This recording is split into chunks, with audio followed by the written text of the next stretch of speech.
It started with smoke. Not meat, not blood. Just smoke, rising silently through the jungle canopy. 2 tribes noticed it at the same time, but only one had made it. In the wild, fire isn't comfort.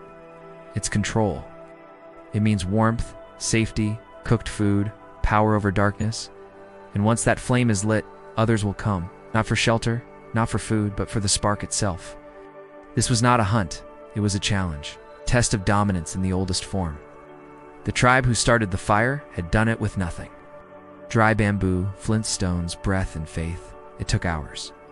Hands blistered, patience strained. But once the first ember glowed, it became more than survival. It was pride. Fire meant leadership. It meant they could cook meat without losing nutrition, boil water without poison, protect their young without fleeing every nightfall. But pride in the jungle never goes unnoticed. From across the valley, shadows moved, not with war cries, but with silence. The other tribe watched the flickering light from a distance. Their own attempts had failed. Wet wood, broken tools, cold nights, hunger creeping into their bones. And now, that one dancing flame reminded them of what they didn't have. They didn't want the cooked goat or the shelter around the fire. They wanted the knowledge, the method, the secret. Before the sun could rise, the fire was surrounded. Tension crackled louder than the flames. Spears were raised not to kill, but to demand. One word spoken in the jungle tongue: give. What? But what do you give when you hold power that took pain to earn? That night, no meat was stolen, no blood was shed. What they fought for was unseen ownership of something primal. To start a fire in the green hell is a skill and a statement. It's an announcement to the world that you can take raw materials and transform them into dominance. You can bend nature's fury into your favor. And in a world where there's never enough to eat and always enough ways to die, that's worth fighting for. It's worth killing for. But sometimes the greatest victories are won without weapons. Sometimes the most potent weapon is knowledge. When the sun rose over the jungle that morning, it found 2 tribes staring into a dying fire. The embers held court, glowing coals in the heart of a silent battle. But the war wasn't over meat. It was over fire. The tribe that possessed this mastery wasn't giving it up easily. The tribe that craved it understood that they couldn't just take it. They had to earn it. So they struck a bargain. The tribe that had mastered fire agreed to teach the eager students how to coax flames from the forest. In return, they asked for something equally valuable: the secrets of the jungle's bounty, the lore that let you read the forest like a book. For what's a fire without fuel? What's mastery without understanding?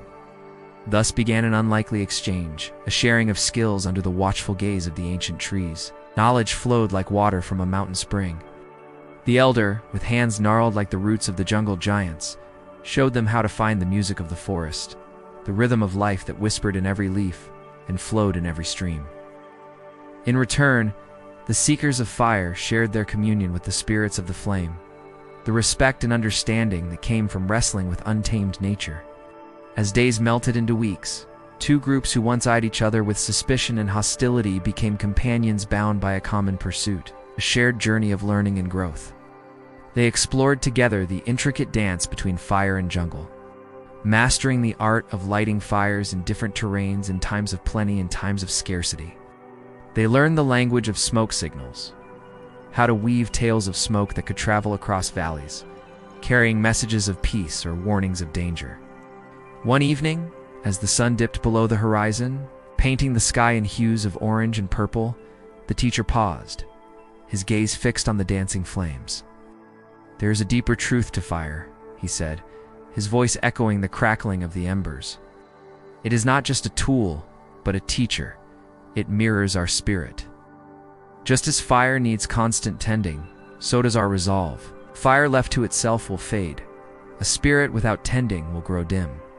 His words hung in the air like the scent of wood smoke, a stark reminder of the impermanence of all things, including the bond they had forged.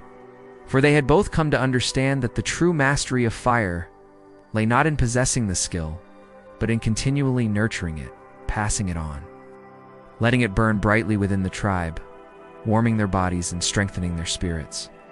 As the night deepened, the sky blanketed with 1,000,000 glittering stars, the 2 groups parted ways. Each carried within them the essence of fire and the wisdom of the jungle. their destinies intertwined, forever marked by the lessons they had learned from the flickering light in the heart of the green hell. If you've ever sat around a campfire wrapped in the circle of warmth and light, you've probably thought about how amazing fire is. But have you ever wondered how our ancestors discovered this incredible tool? How did they tame the untamable, bending nature's fury to their will? Well, today, we're diving deep into the fascinating world of fire making. Now, before we talk about how to make fire in the wilderness, let's break down the techniques used in the story. In the tale, the tribe used a bow and drill technique. This is one of the oldest and most primitive methods of fire making. It requires a sturdy piece of wood with a shallow notch carved into one end. A second piece of wood, thinner and longer, is placed into the notch, and a third piece is used as a bow to start drilling back and forth. As the drill is rotated, friction is created between the two pieces of wood. The notch helps to keep the drill in place and allows for better leverage. Now, if you're thinking this sounds kind of like a workout, you're right. It can take quite a bit of physical effort and endurance to get the drill moving fast enough to generate the necessary heat. But when done correctly, the results are well worth the effort. Another technique mentioned in the story is bamboo and steel. This method relies on the hollow tubes of bamboo and their natural elasticity. A section of bamboo is split lengthwise, but not completely severed. Then a small hole is made near the base of the tube. Now here's the trick. When pressure is applied to the tube, the bamboo bends inward, forcing air to be expelled through the hole. As the air rushes out, it causes the bamboo to snap back to its original shape, creating a loud popping sound. Now picture doing this repeatedly until the trapped air inside the bamboo reaches a high enough temperature to ignite. It might sound a little crazy, but trust me, it works. Lastly, flint and steel is a technique that uses the sparks produced by striking flint against steel. The flint should be struck firmly and swiftly against the steel at a slight angle. Once enough sparks are generated, they land on a prepared surface like a piece of cotton or a small pile of dry tinder. Remember, the key is to keep the initial strike firm and quick.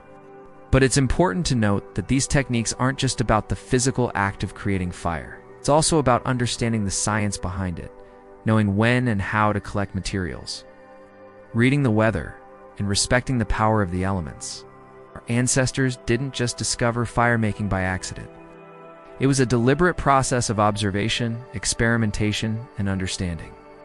They recognized patterns in nature, experimented with different materials, and passed down their knowledge to future generations. So the next time you gather around a campfire, take a moment to appreciate the ingenuity and hard work that went into harnessing this incredible natural phenomenon.